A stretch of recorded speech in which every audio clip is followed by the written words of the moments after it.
کہ جو جنرل ڈائر ہے اس کا میں نے شروع میں ذکر کیوں کر دیا.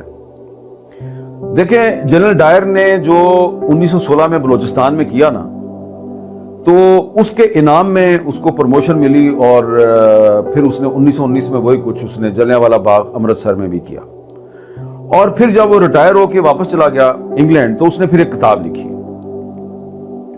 بلوچستان کے جو قبائلی تھے جن کے خلاف اس نے لڑائی لڑی تھی، تو اس نے ان کے بارے میں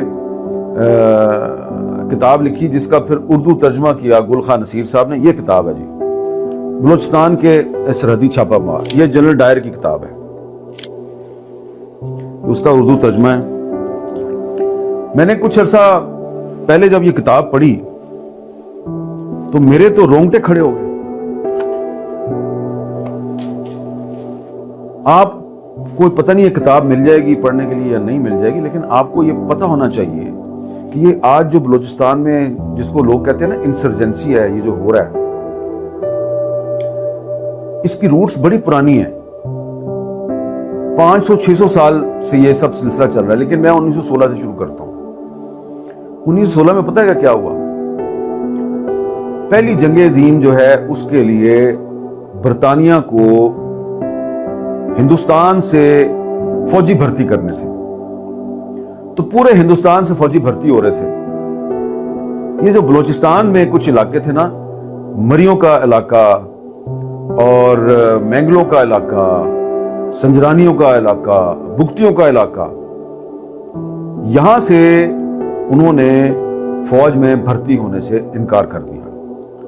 اور اس کے ساتھ ہی ساتھ لڑائی کیونکہ جرمنی کی اور برطانیہ اور اس کے اتحادیوں کی تھی، تو جو بلوچستان کے جو لوگ تھے، آزادی پسند لوگ تھے، انہوں نے جرمنی کے ساتھ رابطے قائم کر لیے. ایسے ہی رابطے جو ہے یہ وزیرستان کے لوگوں نے بھی کیے تھے. تو اسی زمانے میں جو بلوچستان کے جو لوگ تھے جو کہ برطانیہ کے غلام بننا پسند نہیں کرتے تھے، انہوں نے جرمنی سے رابطہ کر لیا. تو جنرل ڈائر جو ہے وہ اپنی اس کتاب میں لکھتا ہے کہ مجھے یہ اسائنمنٹ دی گئی کہ میں جو ہندوستان اور سابقہ ہندوستان جو ہے برٹش انڈیا اور ایران کی سرحد پہ جا کے میں ان بلوچ قبائل کے خلاف آپریشن کروں جو کہ ایران کے راستے سے جرمنی اور ترکی کے کانٹیکٹ میں ہے. اور یہ پوری کہانی اس نے اس میں لکھی ہے کہ کس طرح اس نے سازشیں کی، بلوچوں کو ایک دوسرے کے خلاف لڑایا، ان میں پیسے بانٹے. اور جو سب سے اہم چیز جو میں آپ کو بتانا چاہتا ہوں کہ 1916 میں یہ جو جنرل ڈائر تھا، اس نے جو ہزارہ جو اہل تشیع تھے ان کو استعمال کیا جو بلوچستان کے سنی بلوچ قبائل تھے ان کے خلاف. اور اس میں یہ بڑا فخر سے لکھتا ہے کہ یہ جب ایک دوسرے سے لڑتے تھے، یعنی کہ ہزارہ جو ہے، ہزارہ پائنیئر ایک رجمنٹ بنائی گئی تھی، اس کے لوگ جو ہیں وہ جب بلوچوں سے لڑتے تھے تو اس لیے نہیں لڑتے تھے کہ وہ تاج برطانیہ کا دفاع کر رہے ہیں. ان کے فرقہ وارانہ جذبات ہوتے تھے، اور ایک دوسرے کو قتل کرنے کے بعد وہ جو ان کی ڈیڈ باڈیز ہیں ان کی بے حرمتی بھی کرتے تھے. اور وہ واقعات بھی اس میں بڑی تفصیل سے لکھے ہوئے ہیں. اور یہ جنرل ڈائر جو ہے اس نے ایک طرف تو بلوچوں میں شیعہ سنی منافرت پھیلائی، دوسری طرف جو اس کے ساتھی تھے وہ جناب مری قبیلے کے جو سردار تھے اس وقت، ان کا نام تھا خیر بخش مری. ان کے پاس گئے اور کہا جی کہ ہمیں فوج میں بھرتی کے لیے اپنے بندے دیں. انہوں نے انکار کر دیا، تو ان کے خلاف آپریشن شروع ہو گیا، انہوں نے ان کے خلاف مزاحمت شروع کر دی. یہ خیر بخش مری اول کی میں بات کر رہا ہوں، 1916 کی بات ہے. وہ جو سردار خیر بخش مری جو بعد میں پاکستان کی پارلیمنٹ کے ممبر بنے اور ان کا ابھی کچھ سال پہلے انتقال ہوا ہے، وہ ان کے پوتے تھے. تو یہ میں خیر بخش مری اول کی بات کر رہا ہوں. تو اب آپ کو میں یہ بتانا چاہتا ہوں کہ یہ جو بھرتی ہوئی تھی ہندوستان سے، خاص طور پہ پنجاب سے بہت بڑے پیمانے پہ بھرتی ہوئی تھی، مسلمان بھی بھرتی ہوئے، ہندو بھی بھرتی ہوئے، سکھ بھی بھرتی ہوئے. انہوں نے پہلی جنگ عظیم میں بھی حصہ لیا، انہوں نے دوسری جنگ عظیم میں بھی حصہ لیا. یہاں سے ایک سوال پیدا ہوا بلوچستان میں، ख़ास तौर पे बलूचिस्तान के कबायली इलाके में, कि हम भी मुसलमान हैं और ये पंजाब के और साबका सूबा सरहद के लोग भी मुसलमान हैं। तो ये बरतानवी फ़ौज जो है, इसमें भर्ती होके हमने अपने ही मुल्कों के खिलाफ लड़ाई लड़नी है, क्योंकि उस वक्त खिलाफत उस्मानिया थी, तो हम क्यों भर्ती होते हैं इस फौज में? ये सारा मसला था। तो तब से ये एक सवाल पैदा हुआ कि ये पंजाब के लोग जो हैं, ये इस फौज में क्यों शामिल होते हैं, बरतानिया की फौज में, जिसने कि तुर्कों के खिलाफ लड़ाई लड़नी है। और तुर्क जो हैं वो जर्मनी के इत्तेहादी थे, और तुर्क जो हैं वो उस वक्त खिलाफत उस्मानिया के तर्जमान भी थे। तो एक तो ये मैं आपको रूट कॉज बता रहा हूँ, इंसर्जेंसी का रूट कॉज बता रहा हूँ। दूसरी बात यह है कि उसके बाद जब बलूचिस्तान में सियासी बेदारी की एक तहरीक शुरू हुई और कुछ तंजीमें जो हैं वो वहाँ पे बनाई गई। अच्छा, वो कौन कौन सी तंजीमें थी उनका भी मैं जिक्र करता हूँ, लेकिन एक आपको मैं बात बताना चाहता हूँ कि जो अंजुमन इत्तेहाद बलोचा बनी थी पहली, मीर यूसुफ अली मक्सी साहब ने और अब्दुल अजीज कुर्द साहब ने बनाई थी। जो लोग बलूचिस्तान की सियासी तहरीकों पर नज़र रखते हैं वो इन जो मैंने दो नाम लिए इनको बड़ी अच्छी तरह जानते हैं।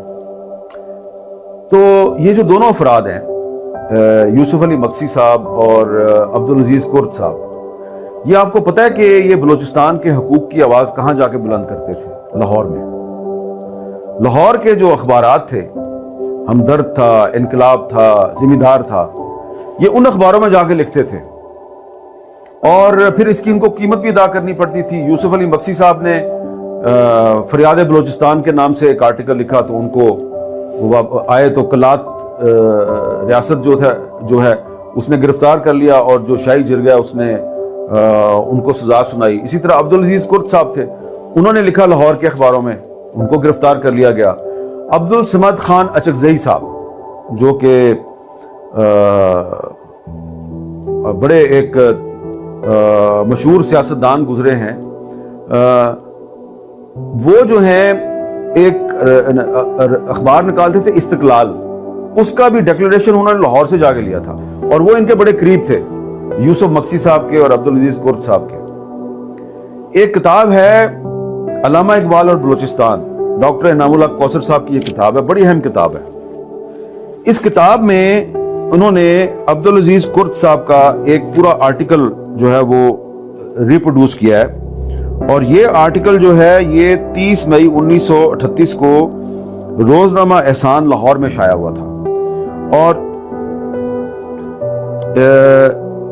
मीर अब्दुल अजीज कुर्द साहब, ये उनका आर्टिकल है और ये आर्टिकल पता है क्या है कि उनकी अल्लामा इकबाल से लाहौर में 1933 में मुलाकात हुई थी।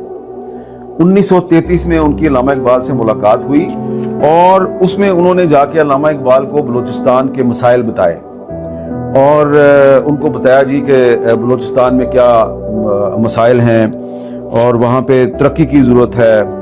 और उस पर अल्लामा इकबाल ने कहा कि बिल्कुल आप फिक्र ना करें, ऑल इंडिया मुस्लिम लीग जो है वो बलूचिस्तान के हकूक़ के बारे में आवाज़ बुलंद कर रही है और हमने इस सिलसिले में कुछ रेजोल्यूशन भी पास किए हैं। फिर अल्लामा इकबाल ने कहा मैंने रोज़नामा इनकलाब के एडिटर को भी कह दिया, वो भी आपकी मदद करेंगे, आपके बयानात छापेंगे, आपके आर्टिकल छापेंगे। और इसके बाद फिर अल्लामा इकबाल जो है उन्होंने कहा कि मैंने खुद बलूचिस्तान का सफ़र भी किया हुआ है और मैं जानता हूँ, ये अल्लामा इकबाल कह रहे हैं, कोट कर रहे हैं अब्दुल अजीज कुर्द साहब, एक पक्का बलोच मरने से कभी खौफ नहीं खाता, मगर नुक्स सिर्फ ये है कि वो आपस में लड़कर एक दूसरे को मौत के घाट उतार दिया करते हैं। इससे एक तरफ तो उनकी शुजात का गलत इस्तेमाल हो रहा है और दूसरे वो आपस में कट मारकर कमज़ोर हो रहे हैं। तो यानी कि अल्लामा इकबाल के पास जाते थे ये सारे। और जो अब्दुल अजीज कुर्द साहब हैं उन्होंने इस बारे में फिर जब अल्लामा इकबाल की वफात होगी तो ये आर्टिकल लिखा। अच्छा, इस